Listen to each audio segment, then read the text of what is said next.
회생의 가능성이 없는 어떤 망한 소설의 줄거리 세계를 주인공이 떠올리는 장면이 있어요. 근데 그 소설의 내용이 사실은 제가 습작 시절에 썼던 망한 소설의 실제 줄거리입니다.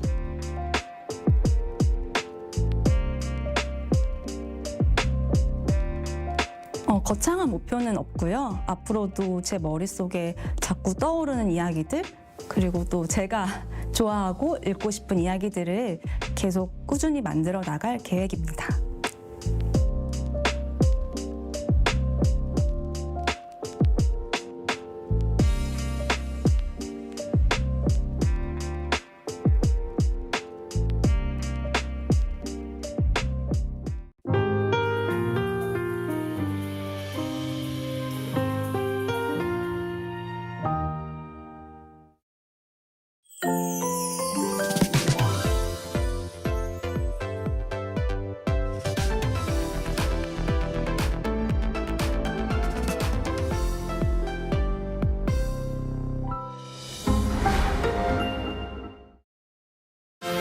Millennial and Gen Zs are reshaping the world. News Generation shares their fresh perspectives on what's trending now. From global developments to everyday culture, we're diving into the stories that matter. This is News Generation.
U.S. President Donald Trump has extended the Iran ceasefire deadline by 1 day to Wednesday evening U.S. time or Thursday morning in Korea, but signaled the truce is unlikely to be prolonged further.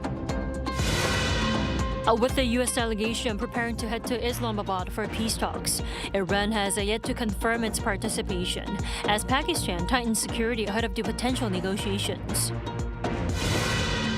South Korea's stock market staged a sharp rebound on Tuesday, hitting a fresh record high on optimism over U.S. Iran peace talks and a renewed tech rally. U.S. President Donald Trump has extended the ceasefire deadline with Iran by 24 hours. While he says that Tehran is expected to return to negotiations, analysts are split, with some calling it a strategic move and others pointing to signs of pressure on Washington. Our Jung Hae-rim walks us through. President Donald Trump has pushed the ceasefire deadline with Iran to Wednesday evening Washington time after earlier expectations it would expire Tuesday, leading to some international confusion over the timeline. Some experts view that the U.S. administration interpreted the two-week time frame flexibly to allow more time for negotiations.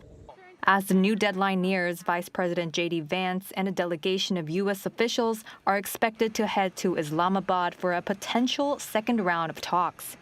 However, Trump gave conflicting statements on Vance's departure time, claiming he had already left before later clarifying he would depart on Tuesday.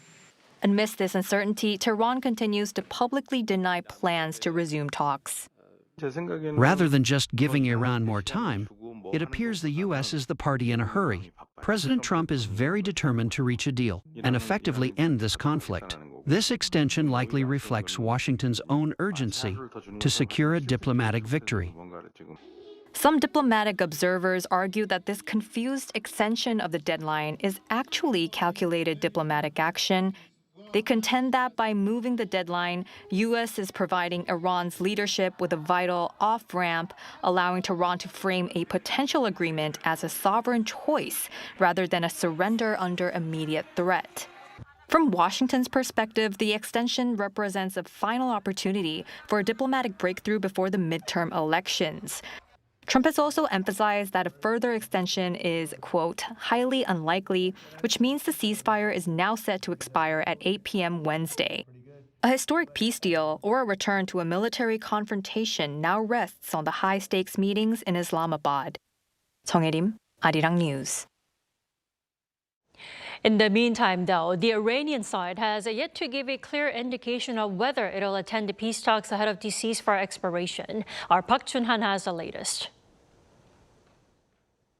Diplomatic efforts are intensifying to resolve the ongoing Middle East conflict and ease tensions on global energy markets. Against this backdrop, with the clock ticking toward the newly set deadline of Wednesday evening U.S. Eastern Standard Time, Iran has still not given any clear signs of taking part in peace talks with the United States and Pakistan.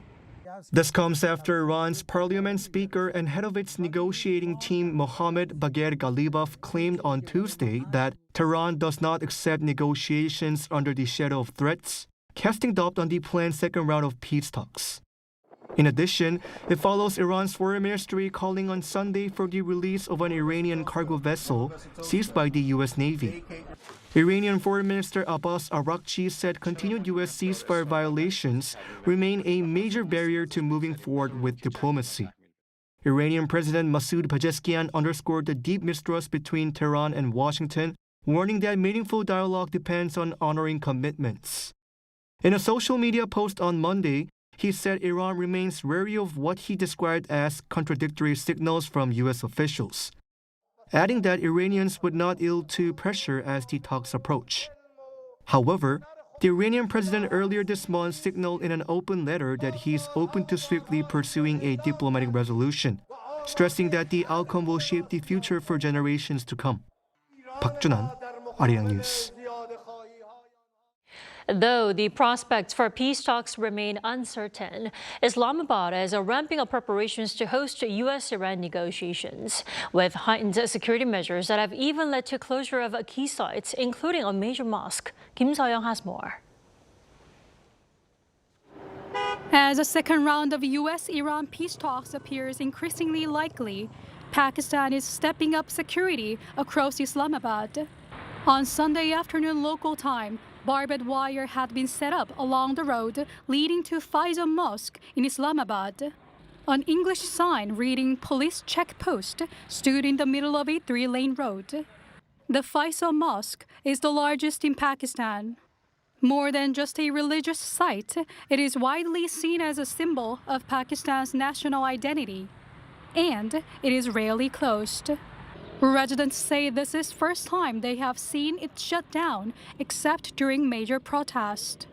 Pakistanis said they never expected that even the mosque would be closed. They also said checkpoints had been set up along the road leading to Islamabad, while vans carrying groups of people were being stopped. Until last weekend, security restrictions were largely limited to Islamabad Red Zone, where major government buildings are located. But now, barricades have also reappeared along the main route linking Islamabad International Airport and the Red Zone. Armed Special Forces officers carrying machine guns were seen deployed along the road. With Pakistan introducing heavy security measures, many here believe a second round of talks between Washington and Tehran could be imminent. Even while accepting inconvenience, many Pakistanis say they support their government's effort to help broker peace. It is a matter of great joy for us Pakistanis that efforts are being made in our country for world peace. Our government, our army chief, and our entire leadership have come together for this cause. Pakistan's efforts are increasing day by day, and we are seeing that Pakistan is ready for talks with the U.S., but Iran cannot fully trust these talks. That is why we are seeing that the leadership of Pakistan is trying to build complete trust with Iran. Still, While reports say the U.S. negotiators are expected to depart for Pakistan, Iran has not yet confirmed whether it will attend. That has left Pakistan scrambling to secure talks before the ceasefire deadline. Kim Seo-young, Arirang News. And Korea's benchmark KOSPI surged past the 6,350 mark to a fresh record high on Tuesday, fueled by optimism ahead of a potential second round of Middle East peace talks. Cha Young tells us more. The South Korean stock market shows strong momentum on Tuesday as investor optimism over potential diplomatic breakthroughs outweighed geopolitical risks in the Middle East. Despite the lingering tension between the U.S. and Iran over the Strait of Hormuz, the market appears to be betting on the success of upcoming negotiations.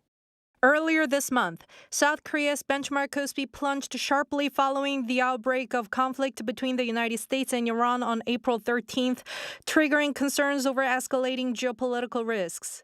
As of April 21st, the index opened 1.34% higher from the previous session and surpassed 6,355 within about 10 minutes. That took the index above its previous intraday high of 6,347.41, set on February 27th before the start of the U.S. Iran war. Furthermore, KOSPI hit a new historic high on the same day, breaking above the 6,380 mark, reaching its peak at 6,388.47, gaining 169.38 points or 2.72%. Large caps led the gains with Samsung Electronics and SK Hynix up around 2% and 4% respectively when the new record was set. Samsung Electronics reclaimed the psychological 220,000 won milestone, roughly $150 for the first time since late February. Large-cap semiconductor stocks show strength on expectations of strong earnings from SK Hynix, driving the index higher. In the meantime, the Korean won rose against the U.S. dollar. In the Seoul foreign exchange market, the $1 exchange rate began trading at 1,472.41 and closed at 1,468.5, lost 8.71. Still, experts caution that market volatility could persist, depending on how geopolitical developments unfold. Cha Young, Arirang News. And President Lee Jae-myung has departed for Vietnam for his state visit after concluding his trip to India, where he focused on strengthening economic ties between Seoul and New Delhi. Our top office correspondent Song Yujin has this report. President Lee Jae-myung, Prime Minister Narendra Modi, and Samsung Electronics Chairman Lee Jae-yong all in one frame. The selfie taken with the Galaxy Z Flip 7 made at Samsung's Noida factory in India has drawn attention as a snapshot of the growing economic partnership between South Korea and India. A business delegation of around 200 people accompanied President Lee's state visit to India. The strong focus on business even reshaped diplomatic protocol. The original plan was to hold the Korea-India Business Dialogue ahead of the Korea-India Business Forum. But Prime Minister Modi proposed that business leaders join his lunch with President Lee, and we accepted.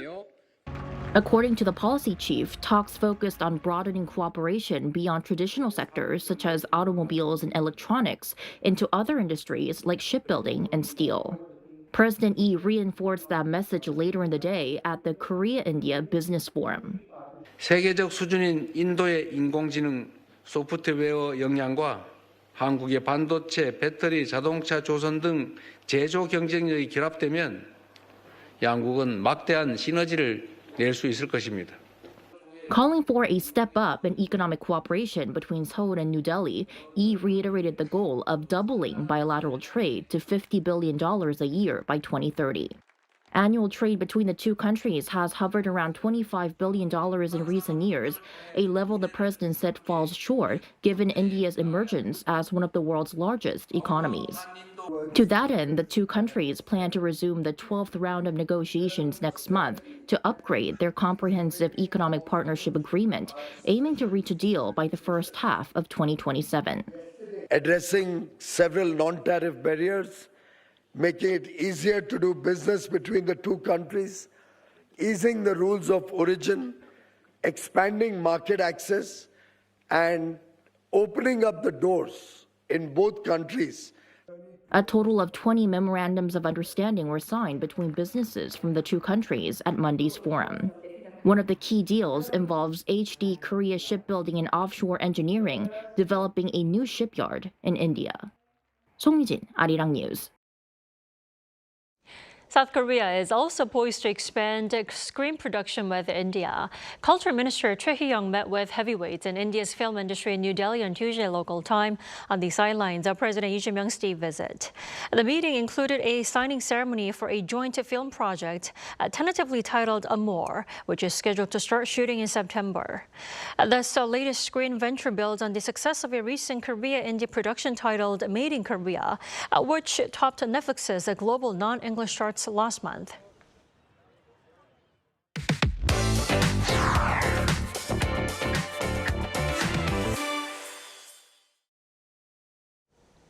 Korea has been responding in various measures to the ongoing situation in the Middle East.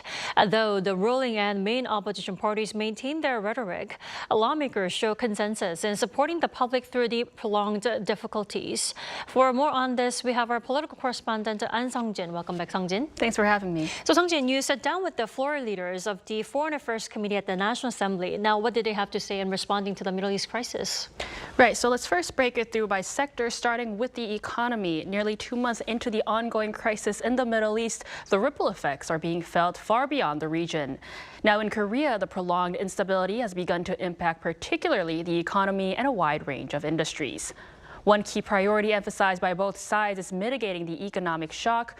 Alongside stabilizing crude oil supply chains, there has been a strong push to broaden import channels and over the long term, accelerate Korea's transition toward inevitable renewable energy.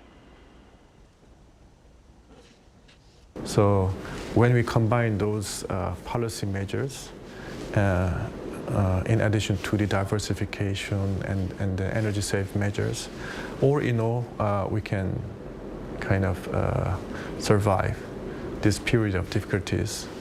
And then we can shoot it back to the normal economic situation. Support for the energy sector has also been reinforced through the supplementary budget. Measures are aimed not only at small business owners and the self-employed, but also at industries directly affected by the crisis, including transportation and naphtha-based sectors. Broader livelihood support is also intended to help stimulate domestic consumption. But in the long term, as an export-focused nation, we are a highly energy-dependent economy, so we eventually have to accelerate the transition to renewable energy and the transformation into an electricity-driven nation. I believe that structuring legislation and policy is absolutely necessary. Right, then, besides the economy, Sung-jin, are there other aspects that the lawmakers discussed? Right, so on the diplomatic front, both lawmakers have underscored the importance of multilateral engagement. The Foreign Affairs and Unification Committee has maintained ongoing communication with Gulf states, including meetings with their ambassadors, while also continuing dialogue with both Iran and Israel. Our greatest strength is maintaining good relations and leveraging these strengths to ensure that our diplomatic capabilities secure the safety of our expatriates, trade, and most importantly, national interests. But they also stressed that the cornerstone of South Korea's response remains its alliance with the United States. So even though under President Trump, we must try to strengthen our alliance with the United States. At the same time, we must try to have more flexibility or more strategic flexibility in preparation for a new world. Then, with all this in mind, what does the National Assembly intend to do in the near future, Sung-jin? Right, so despite the evolving and uncertain future we have with the Middle East crisis, the National Assembly says it will continue to closely monitor its impact on livelihoods and prepare responsive measures in step with changing conditions. Have a listen to what both of the lawmakers had to say about this. Even after this supplementary budget, if necessary, I think we need to actively consider providing support for people's livelihoods to sectors heavily affected by high energy dependency, such as the transportation industry and the self-employed. My thought is very clear that everybody loses when there is military this magnitude of military conflict, because this affects everyone. So I'm pretty certain that all the countries will try to help the two countries to come to an end of the military conflict as early as possible. Well, it does seem like lawmakers themselves have to keep an eye on how the Middle East situation is unfolding. Sang-jin, thanks for coming in tonight. My pleasure as always, Tammy.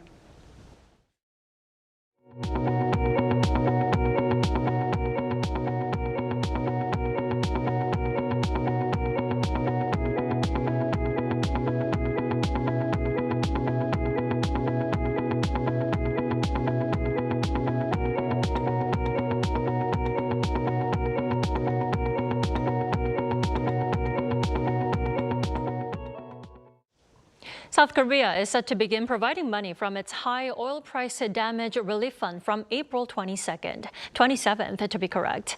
According to a Ministry of the Interior and Safety meeting on Tuesday, vulnerable groups, including low-income households and single-parent families, will be prioritized for the relief funding from April 27th to May 8th. And the second phase, covering 70% of eligible recipients, which is about 35.8 million people, is scheduled to begin on May 18th and run through July 3rd. Emphasizing the urgency, Prime Minister Kim Min-seok said speed is of the essence from the war-related supplementary budget. Kim urged the local authorities to expedite the execution of 20 major projects, including the relief funding to provide timely assistance to the public. Korea's new central bank chief has taken office today, pledging a flexible monetary policy while confronting currency weakness and inflation challenges, despite controversy over his appointment. Our Kim Do-young covers his remarks. Newly appointed Bank of Korea Governor Shin Hyun-sung took office on Tuesday, inheriting a domestic economy challenged by a struggling currency, persistent inflation, and geopolitical headwinds. While it is an immense honor to have the opportunity to dedicate myself to the Bank of Korea and our economy, after working in overseas academia and international organizations for a long time, considering the duties entrusted to me, I feel a heavy sense of responsibility. Acknowledging his heavy responsibility, Shin outlined his core objectives for his four-year term. He stressed the need for flexible monetary policy and the need to expand financial monitoring into non-bank sectors, using market price indicators as an early warning system against systematic risks. He also emphasized the need for internationalization of the Korean won, confirming plans to establish a 24-hour foreign exchange market and offshore settlement systems. To secure a stable, next-generation payment infrastructure, the central bank will push forward with digital currency initiatives. Through the second phase of Project Hangang, we will increase the utilization of CBDC and deposit tokens and elevate the status of the won in the digital payment environment through international cooperation, such as the Agora project. Governor Shin steps into the central bank's top post at a critical juncture. The Korean won remains weak, currently trading in the 1,471 range against the U.S. dollar. The central bank also remains in a complex policy dilemma, having frozen its base interest rate for a seventh consecutive session to balance inflationary pressures from the Middle East conflict against a sluggish domestic economy. Earning his doctoral degree in economics from the University of Oxford, Shin brings an extensive international resume to the role. He previously served as an economics professor at Princeton University and spent 12 years at the Bank for International Settlements. As for his rocky confirmation process, clouded by allegations regarding his daughter's passport and criticisms of his extensive time abroad, Shin spoke to the press after his inauguration speech and apologized for any concerns caused, asking to ultimately be evaluated by his results. Kim Do-young, Arirang News. And now on security front, Seoul says there has been no impact on military readiness, despite a partial U.S. restriction on some intelligence sharing over North Korea. Our Oh Soo-young has the details. Seoul says core monitoring of North Korea remains unchanged, despite the United States partially restricting intelligence sharing. A South Korean military official told Yonhap News Agency on Tuesday that restriction has been in place since early this month, involving some satellite-collected data on North Korean technologies. The official stressed the move does not affect military readiness, with South Korea and the US continuing to share key intelligence on North Korean military activities, including missile launchers. The restriction follows remarks by Unification Minister Chung Dong-young in early March, when he referred to Gusong in North Pyongan province as a possible location of a uranium enrichment facility alongside previously known sites. Washington is believed to have protested, saying sensitive intelligence it had shared was disclosed without prior consultation and has reportedly asked Seoul to take steps to prevent a recurrence. Concerns had been raised that the move could weaken South Korea's reliance on US intelligence, particularly as North Korea has stepped up provocations since its Ninth Party Congress earlier this year. But the military says the restricted information is not critical and that joint monitoring remains intact. They point to North Korea's missile launch on Sunday when it fired multiple ballistic missiles from the Sinpo area. South Korea and the US had already detected unusual activity in advance and were closely monitoring the area, including the possibility of a submarine-launched ballistic missile or SLBM. Officials add that multiple examples of North Korean submarine movements have recently been identified near Sinpo, raising the assessment that an SLBM launch could be imminent. Meanwhile, the Unification Minister has defended his remarks, saying they were part of a policy explanation and reiterating that the Gusong facility is based on open-source information. He expressed concern over speculation of a crisis in Korea-US relations and said he hopes the issue will be resolved through communication between the allies. President Lee Jae-myung has also rejected claims of a leak, saying the reference to a Gusong facility was already publicly known through academic papers and media reports, calling the allegations unfounded. Oh Soo-young, Arirang News.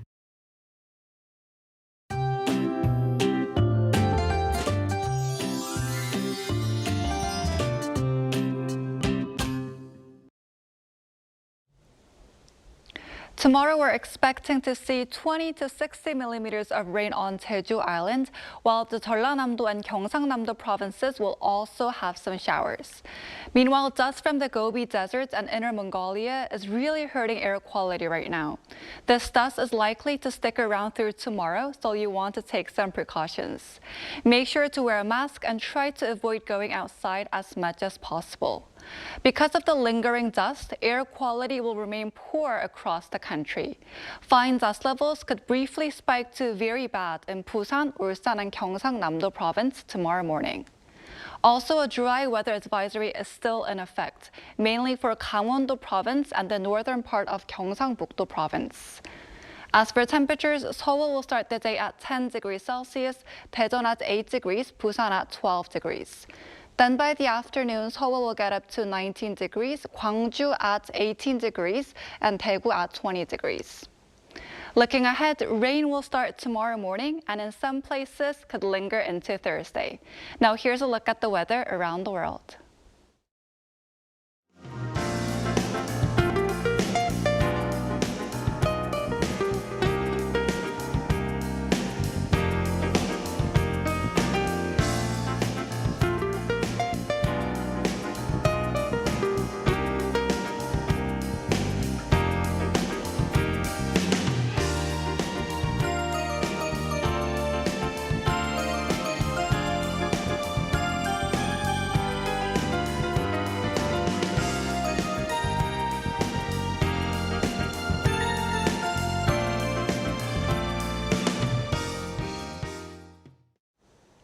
That is all we have for tonight. I'm Kim Dami. From all of us here at Arirang, thanks for watching and good night.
Wow. Oh, this is a bidding. 에너지 들어가 있어요. 우와. 맛봐도 돼요? 와우.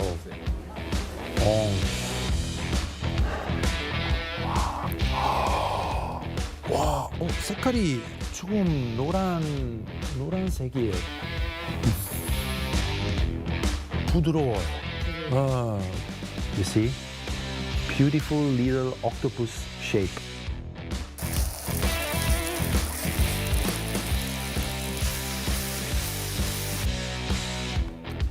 Yes. Perfect.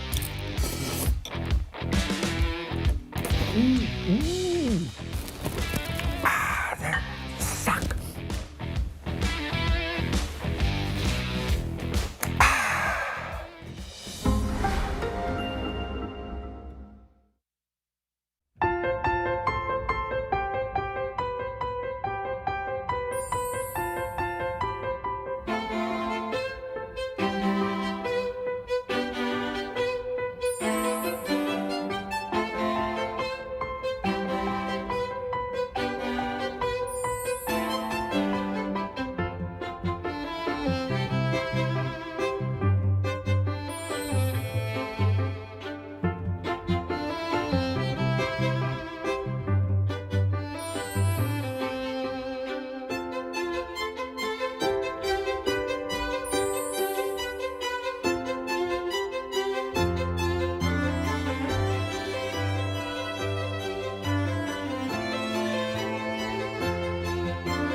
Knock, knock. The magical door to the world of K-animation is swinging wide open. Meet your instant new BFF, the adorable Catch. Tina Ping will have you hooked from the very first glance. Need a hand? Our Robocar Poli Rescue team is always zooming in to save the day. How about tagging along on Pinkfong and Pal's super exciting quest to reclaim their lost magic? With the mysterious life forms Kebion by your side, you can become a Kebion master and save humanity like the total hero. Protecting children's innocence while igniting their boundless imaginations. That's the magic of Korean animation. K-animation, the ultimate bestie for kids worldwide.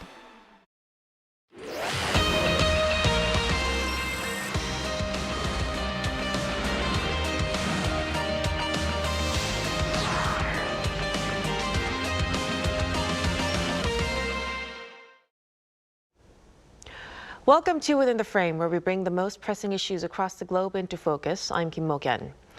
The final stretch in U.S. Iran negotiations is now underway. U.S. President Donald Trump has effectively pushed the ceasefire deadline to April 23rd in Korea time, but says there's little chance of any further extension. At the same time, the situation on the ground is getting more tense. The U.S. has seized an Iranian cargo ship using force under its naval blockade, and Iran is calling it a violation of the ceasefire. And on the diplomatic front, there's still a lot of uncertainty. Washington says a delegation is on its way to Pakistan for talks, but Tehran hasn't officially confirmed whether it will even take part. So with time running out and tensions rising, where do things stand right now? For more on this, we connect to Robert Lawrence, professor of English and Turkic Studies at Tongdeok Women's University. A big welcome. Hello, good evening. And also joining us is Han-na Kim, associate professor at the Seoul University's GSIS. Good to see you, Professor. Thanks for having me. So let's start a discussion with Professor Lawrence. The ceasefire deadline has effectively been pushed back to April 23rd Korea time, but President Trump said that further extension is quite unlikely. So given this narrow window, how likely is it that negotiations would actually take place before the deadline? And there's a lot of mistrust and contradiction to kind of unpack here. It sounds like China has voiced its opinion that it wants another round to happen. There are reports that J.D. Vance, Vice President Vance, is soon to leave the United States to head over to Islamabad. Reports out of Iran are a little bit more mixed, I guess. There's a report of a public debate between the IRGC leadership and Speaker Ghalibaf about the efficacy of even having negotiations with the U.S. So your more practical leadership in Iran, I think, wants to negotiate to ensure regime security. But there are others that are maybe more ideologically driven that don't particularly want to get involved in negotiations with the U.S. There's been a great deal of security preparation in Pakistan, and there are also reports that U.S. planes, presumably advanced secret security and other security personnel, landed a couple of days ago. So this leads me to believe that there's probably some sort of tacit agreement, and a lot of this is political theater. So I think it's most likely Iran will come to the table. But given that, the timetable being so narrow, the animosity between the two sides, and the distance between the two sides on some really key sticking points, they could decide otherwise at the last second. Right, so we still really don't know until the last minute, but we'll have to see how it goes. But going back to the center of this standoff, Iran is demanding that the U.S. lift its naval blockade first. Professor Kim, is this a realistic condition or effectively a deal breaker? I think in many ways, Iran's demand that the U.S. lift its naval blockades first is more likely or most likely a deal breaker rather than a realistic condition for negotiation. The blockade essentially represents the United States' primary source of leverage. It imposes immediate economic costs on Iran, and it's a key factor in bringing it to the negotiating table. So lifting it at the outset would mean giving up the most effective bargaining tool without securing reciprocal concessions. So from Iran's perspective, the demand is understandable. The blockade has significant economic consequences, and it's been framed domestically as coercive, if not outright illegitimate.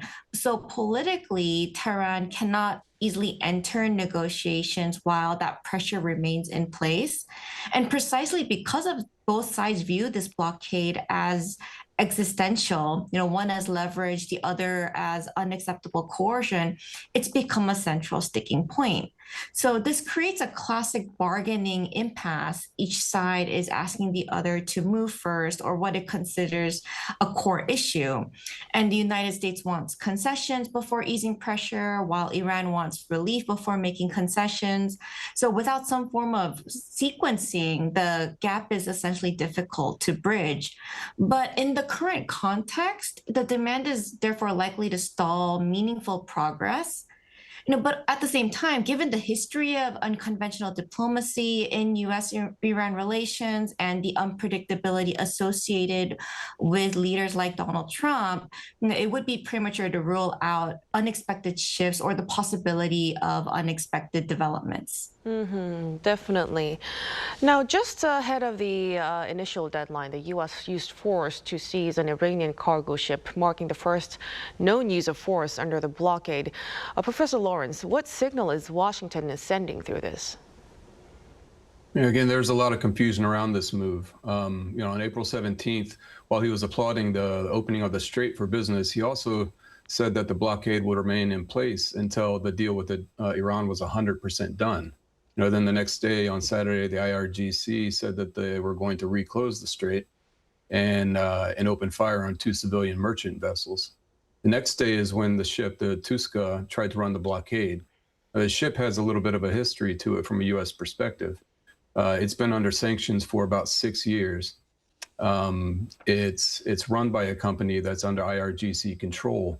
And reports out of Reuters today are saying that It's believed to be carrying dual-use items such as certain computer systems and missile fuel precursor that enables Iran to reconstitute its defenses. So, this wasn't exactly a civilian ship from the U.S. perspective, and has a real interest in seeing what is on this ship. And I think there are three messages being sent here. The first one is that it's serious about the blockade.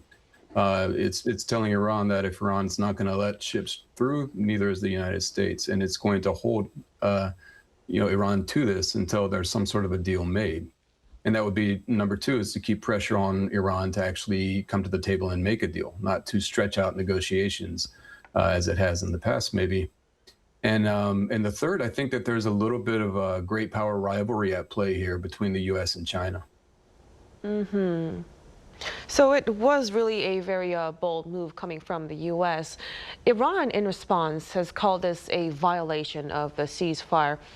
What about Professor Kim? Do you think this incident itself shut down the possibility of further negotiations? I think in many ways, this incident is serious enough to significantly disrupt the prospects for talks in the near term. By framing it as a ceasefire violation, Iran has raised the political cost of returning to the negotiating table, at least in the immediate aftermath. And this kind of framing tends to harden public positions, limit diplomatic flexibility, and increase pressure on leaders to avoid appearing conciliatory. But at the same time, I wouldn't go as far as to say that it completely shuts down diplomacy. Incidents like this often become part of the bargaining process itself and is often used to strengthen negotiating positions rather than ending talks altogether. Washington at this point appears quite cautious about broader escalation and has incentives to avoid deeper entanglement, especially because of the domestic situation there and with the upcoming U.S. midterm elections later this year as well. So, there are many reasons as to why it would not want to escalate this. At the same time, Iran also continues to face mounting economic pressure, and there are internal constituencies or voices that support negotiations and re-engagement if conditions become favorable. So in this kind of context, I believe third-party channels such as quiet coordination, the regional intermediaries like Pakistan can play an important role in keeping lines of communication open, even when official rhetoric escalates. So ultimately, this kind of incident can and is likely to delay negotiations and harden the negotiating environment, but it doesn't completely eliminate the possibility of talks altogether. But when we look at Washington's broader approach again, President Trump is pushing for talks while also issuing these kinds of threats that we've mentioned. And at times he's sending mixed signals on timing and process as well. How should we interpret this overall strategy, Professor Lawrence? I think a lot of it's a form of brinkmanship. He's trying to force them to the table. But it's a little bit dangerous the way he's threatened some of the infrastructure.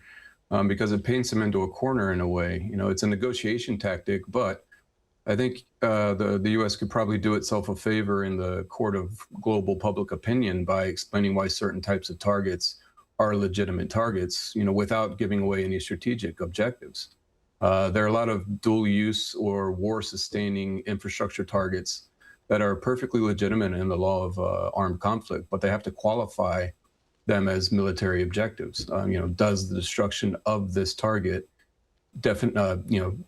actually define a military advantage? As of right now, this approach, it kind of seems to be giving Iran a chance to preemptively claim that Donald Trump is going to commit some sort of an illegal act. And that complicates getting international support. So if this were articulated a little bit more clearly, I think it would be a more effective overall approach. Right now, I think it's just kind of a form of brinkmanship. But it is also important to note that the U.S. has a lot more firepower in the region right now, and I don't think that President Trump is bluffing. I don't think either side is bluffing. I think that there is a possibility for negotiations, but both are very much preparing for a return to kinetic warfare. Right. And when we turn to Iran's perspective, linking negotiations to the lifting of the blockade raises the stakes significantly. Professor Kim, do you think Tehran is trying to maximize leverage here, or is drawing a hard line against negotiating under pressure? I think to a certain extent, it's kind of doing a little bit of both because Tehran may be deliberately maximizing leverage and raising the threshold for engagement, but it's also drawing a hard line against negotiating under conditions it views as coercive or asymmetrical.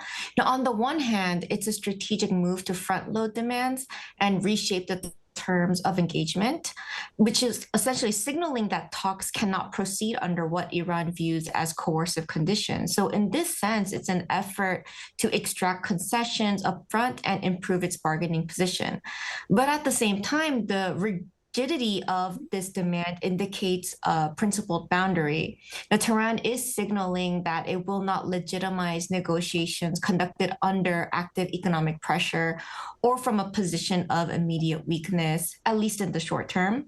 So in this way, this approach serves a bit of a domestic function. Now, by tying negotiations to the lifting of the blockade, Iranian leaders can demonstrate resolve and avoid appearing or showing the appearance of conceding under pressure, which then helps manage internal political expectations and maintain regime legitimacy, especially when economic hardship is already a sensitive issue there.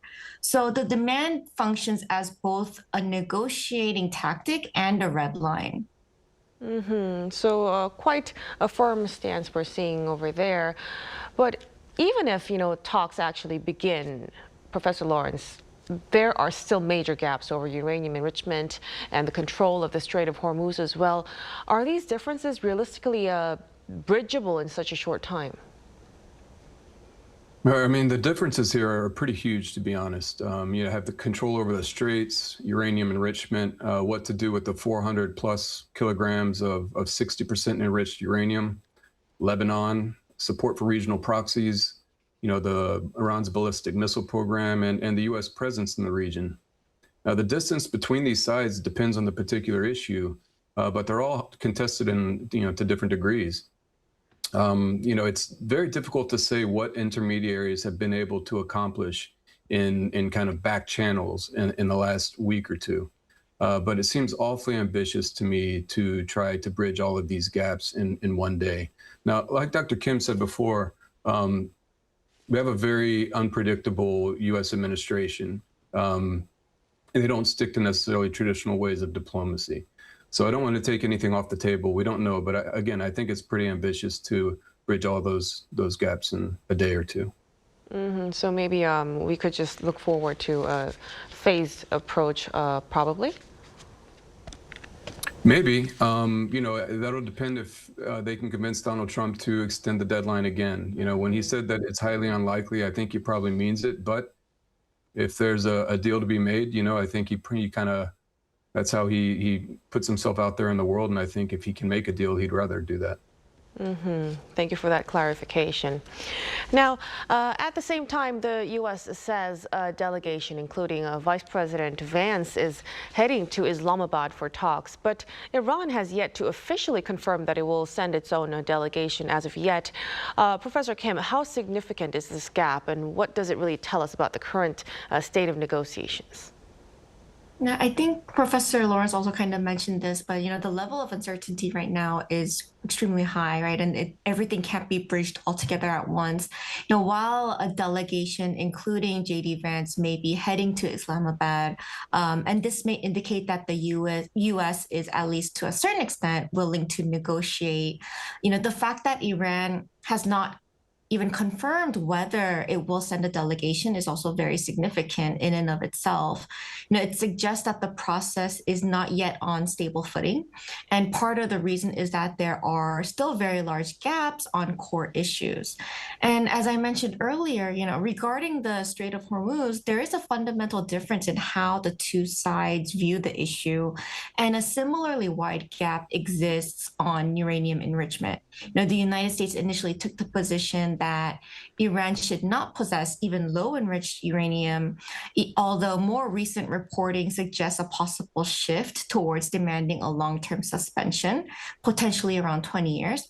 And Iran, by contrast, maintains that low-level enrichment for civilian purposes is a sovereign right. So there have been some indications that Tehran might not accept a shorter suspension, perhaps even around 5 years, but even then the gap remains substantial. So, but even beyond that, issues such as Iran's ballistic missile program and its support for regional proxy actors such as including Hezbollah, the Houthis, and Hamas, are also highly contentious, and it remains unclear how all of these are going to be handled in the current diplomatic track. So taken together, these are all core strategic issues where the distance between the two sides is still very wide, and it seems like it's going to be wide for some time. And that's why the uncertainty over Iran's participation is not just procedural, it really reflects the depth of disagreement and the fragility of the overall negotiation process. So it really highlights a clear mismatch between the two sides. Now, meanwhile, mediation efforts through Pakistan are continuing. At this stage, Professor Lawrence, can mediators still make a meaningful difference right now? Well, I think they can. It's very difficult to ascertain how much or if anything has been accomplished by these mediators already. Getting them to the table is an accomplishment in and of itself. And it may sound silly after everything we just said about, the distance between the two. But remember, in, close to 50 years of these two being at each other's throats, so to speak, this would be the second time that a high-level delegation has sat down with each other. And that would at least set a precedent that could be worked on later if it's not in this round where we get to something resolute. They would have to find some sort of creative middle ground in which both sides can save face, I think. I'm hopeful they can do so, but I'm not overly optimistic about it. I think a lot of it will boil down to if these two sides have actually come to a conclusion that the re-engagement in kinetic warfare is inevitable, or if they're earnestly going to try to hammer out an end to the conflict. And I think time will tell in the next 24 to 48 hours, maybe, what the intentions are of the two sides. Right. We're really reaching a very critical moment right now. But Professor Kim, what would be the clearest signal to watch in the next couple of days that actually tell us the talks are actually back on track? And I think it's hard to pinpoint because there are so many different moving parts at this point. But at the same time, I would argue that, the key signal to watch now is how both sides behave regarding the Strait of Hormuz. And if the United States shows any willingness to ease or selectively scale back its maritime blockade, even in limited or symbolic ways, that would suggest that it is creating space for diplomacy. Even small adjustments such as allowing certain shipments through or reducing the intensity of enforcement could indicate a shift towards de-escalation. By contrast, if Iran refrains from directly challenging the blockade or avoids escalating tensions in the strait, such as holding back naval maneuvers or proxy actions, that would also signal a deliberate effort to keep negotiations viable. So restraint in this context is as meaningful as overt concessions. And it's also worth watching for indirect signals as well. Quiet diplomatic engagement through intermediaries, changes in tones from official statements, or delays in planned military actions. All of these can precede formal announcements to a certain extent. So, concrete behavior on the ground, especially signs of restraint or limited de-escalation, can in many ways be a far clearer indicator than rhetoric of whether talks are actually moving back on track. Right, so we will really be looking for those direct and indirect signals to determine the direction from here moving forward. Thank you so much for your insights, Professor Kim. Thank you so much for having me. And of course, Professor Lawrence as well. We really appreciate it. Thank you for having me. And that'll be all from us on Within the Frame tonight. Be sure to tune in again next time as we continue to explore the stories that matter. Until then, stay informed and engaged.